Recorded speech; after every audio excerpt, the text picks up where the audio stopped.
دیکھیے، یہ ترتیب یاد رکھنا بہت ضروری ہے کہ سب سے پہلے امام مہدی رضی اللہ تعالیٰ عنہ کا ظہور ہوگا، پھر دجال کا خروج ہوگا، اور دجال کے فتنے جب اپنے عروج پر پہنچیں گے تو سیدنا عیسیٰ علیہ نبینا علیہ الصلوۃ والسلام کا نزول ہوگا۔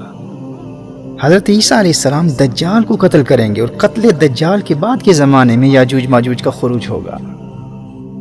دیکھیے، جس طرح دجال کے شخصی خروج سے قبل اس کی دجالی فورسز اور فتنوں کے ظہور کا سلسلہ تو کب سے جاری ہے، اسی طرح یاجوج ماجوج کے حقیقی اور شخصی خروج سے قبل ان کے نظام کے نفاذ کی مختلف صورتیں اور پھر یاجوج ماجوج کی سٹانک فورسز اور نمائندگان کا خروج، یہ تو پہلے بھی ہو سکتا ہے، ہم اس کا ہرگز انکار نہیں کرتے۔ اور اسی کو علامہ اقبال علیہ الرحمہ نے یاجوج ماجوج کے حوالے سے ملت اسلامیہ کو اپنے زمانے کے فتنوں اور مغربی تہذیب اور سیاسی اور معاشرتی نظام اور اخلاقی انحطاط کے نقصانات سے متنبہ کرتے ہوئے قرآن کریم کی ایک آیت کی روشنی میں بیان کیا تھا۔ کہا کہ کھل گئے یاجوج اور ماجوج کے لشکر تمام، چشم مسلم دیکھ لے تفسیر حرف ینسلون۔ اب اس کا ہرگز یہ مطلب نہیں ہے کہ یاجوج اور ماجوج کا قتل دجال کے زمانے کے بعد شخصی اور حقیقی خروج ہوگا ہی نہیں، ہم اس تصور کا انکار کرتے ہیں۔ تو اس ترتیب کو اچھی طرح ذہن نشین کر لیجئے۔ اس تعلق سے ایک ایکرونیم، ایک مخفف میرے ذہن میں آیا ہے، جس کے ذریعے یہ ترتیب آپ کو آسانی سے ازبر ہو جائے گی۔ آپ لفظ مدعی یاد کر لیں۔ مدعی دعویٰ کرنے والے کو کہتے ہیں، چونکہ دجال بھی ایک جھوٹا مدعی ہوگا، پہلے وہ ولایت کا دعویٰ کرے گا، پھر نبوت کا دعویٰ کرے گا، اور بالآخر خدائی کا جھوٹا دعویٰ کرے گا۔ تو اس لفظ مدعی کو علامات آخر الزمان سے دجال کے جھوٹے دعووں کے حوالے سے بھی ایک مناسبت اور مطابقت حاصل ہے۔ تو اگر آپ اس ایکرونیم کو، اس مخفف کو، لفظ مدعی کو یاد رکھیں گے تو علامات قیامت کی پہلی ترتیب کو آپ کبھی نہیں بھولیں گے۔ میم سے مہدی، دال سے دجال، عین سے عیسیٰ، اور یہ سے یاجوج ماجوج۔ مدعی میں سب سے پہلے میم ہے، تو سب سے پہلے سیدنا امام مہدی رضی اللہ تعالیٰ عنہ کا ظہور ہوگا۔ پھر دال سے دجال، امام مہدی رضی اللہ تعالیٰ عنہ کے 7 یا 9 سالہ دور حکومت کے بعد دجال کا خروج ہوگا۔ مدعی، دال کے بعد عین، دجال کے فتنوں کے عروج کے بعد سیدنا عیسیٰ علیہ نبینا علیہ الصلوۃ والسلام کا نزول ہوگا۔ حضرت عیسیٰ علیہ السلام دجال کو قتل کریں گے، اور قتل دجال کے بعد پھر یہ یاجوج ماجوج۔ مدعی کے آخر میں یہ ہے، یعنی نزول عیسیٰ کے بعد جب سیدنا عیسیٰ علیہ السلام دجال کو مقام لد پر قتل کریں گے، قتل دجال کے بعد کے زمانے میں یاجوج ماجوج کا خروج ہوگا۔ مدعی، میم سے مہدی، دال سے دجال، عین سے عیسیٰ، یہ سے یاجوج ماجوج۔ مجھے امید ہے کہ ان 4 علامات اور واقعات کی ترتیب آپ کو بھی یاد ہو چکی ہوگی۔ یہ ایک انتہائی آسان طریقہ ہے، اپنے گھر میں اپنی فیملیز اور اپنے بچوں کو بھی یہ ترتیب یاد کرا دیں۔ بحیثیت مسلم اسلامک ایسکٹالوجی کا یہ علم ہمارے لیے انتہائی اہم ہے۔ دیکھیے، جیسے انسانی زندگی کی سب سے بڑی حقیقت موت ہے، اسی طرح کائنات کی زندگی کی سب سے بڑی حقیقت قیامت ہے۔ موت انسان کی دنیاوی زندگی کو ختم کر دیتی ہے، اور قیامت کائنات کی زندگی کو ختم کر دیتی ہے۔ اسی لیے علامات قیامت کو سمجھنا ہمارے دین کا انتہائی اہم حصہ ہے، لیکن افسوس اس پر بہت کم توجہ کی جاتی ہے۔ دیکھیے، جب ان 4 کی ترتیب اور ہر ایک کی واضح علامتیں آپ ذہن نشین کر لیں گے تو پھر ان کے بعد کی علامات اور اس دوران ظاہر ہونے والی علامات کی ترتیب کو احادیث کی روشنی میں سمجھنا اور پھر یاد رکھنا آپ کے لیے بہت آسان ہو جائے گا۔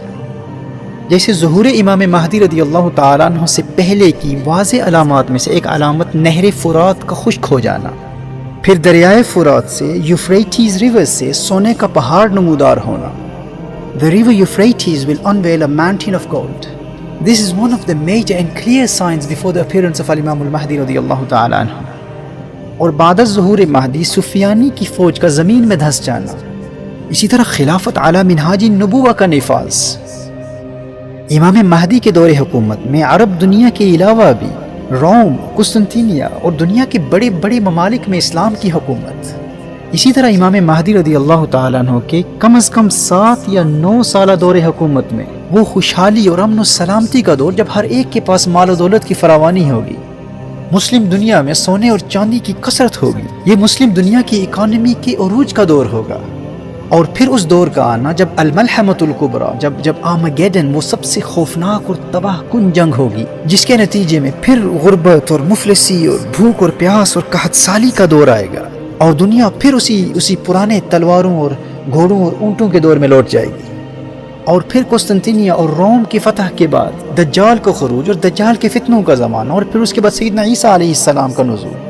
اور قتل دجال کے بعد پھر ایک مرتبہ وہ امن و سلامتی کا زمانہ جو حضرت امام مہدی رضی اللہ تعالیٰ عنہ کے دور خلافت میں چند سالوں کے لیے آیا تھا۔ اس مال و ثروت اور امن و سلامتی اور خوشحالی کے زمانے کا دوسری مرتبہ لوٹ آنا، اور اسی طرح یاجوج ماجوج کا خروج، پھر یاجوج ماجوج کی موت، اور پھر دخان کا، دھوئیں کا نکلنا، حضرت عیسیٰ علیہ السلام کا پردہ فرمانا، مسلمانوں کا حضرت عیسیٰ علیہ السلام کا جنازہ پڑھنا، مدینہ منورہ میں نبی کریم صلی اللہ تعالی علیہ وآلہ وسلم کے روضہ انور کے ساتھ حضرت عیسیٰ علیہ السلام کی تدفین، اسی طرح سورج کا مغرب سے طلوع ہونا، پھر توبہ کے دروازے کا بند ہو جانا، پھر دابۃ الارض کا خروج، زمین کے اس جانور کا، حضرت سلیمان علیہ السلام کی انگوٹھی اور حضرت موسیٰ علیہ السلام کے عصا سے کفار کے چہروں کو سیاہ کر دینا اور مومنین کے چہروں کو روشن کر دینا، اور یوں کفار اور مومنین میں تفریق کرنا، اور پھر اس کے بعد کے زمانے میں شام اور یمن سے ایک ہوا کا چلنا اور اس کے ذریعے مومنین کی روح کا قبض ہو جانا، اور مومنین کی وفات کے بعد قبض ارواح مومنین کے بعد کفار کی جانوروں اور درندوں والی زندگی کا زمانہ، پھر نفخ صور اور آگ کا لوگوں کو میدان محشر کی طرف دھکیلنا، مردوں کا قبروں سے اٹھنا، حشر و نشر، اور پھر قیامت کا واقع ہو جانا۔ محترم احبہ، میرے دوستوں، میرے بھائیوں، میری بہنوں، یہ ترتیب بحیثیت مسلم ہر ایک کو یاد ہونی چاہیے۔ ہمارے بچے کو ان واقعات و حوادث کی ترتیب اور ان کی علامات ازبر ہونی چاہیے، اور تربیت اولاد کے حوالے سے یہ والدین کی ذمہ داری ہے کہ وہ اس علم کو خود بھی سیکھیں اور اپنے بچوں کو بھی سکھائیں۔ آپ کو حیرت ہوگی، میں آپ کو آگے چل کر بتاؤں گا کہ یہود اس علم کے اعتبار سے اپنی اولاد کی تربیت کس حد تک کرتے ہیں،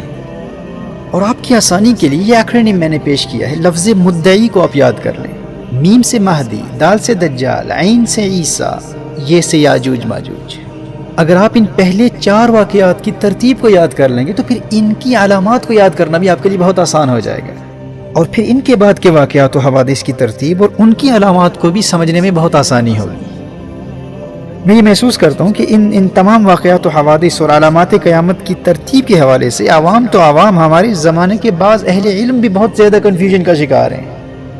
اور بڑی بڑی کتابوں کے مطالعے اور طویل بیانات سننے کے بعد بھی احادیث مصطفیٰ صلی اللہ علیہ وآلہ وسلم کی روشنی میں ان واقعات کی ترتیب کو سمجھ نہیں پاتے۔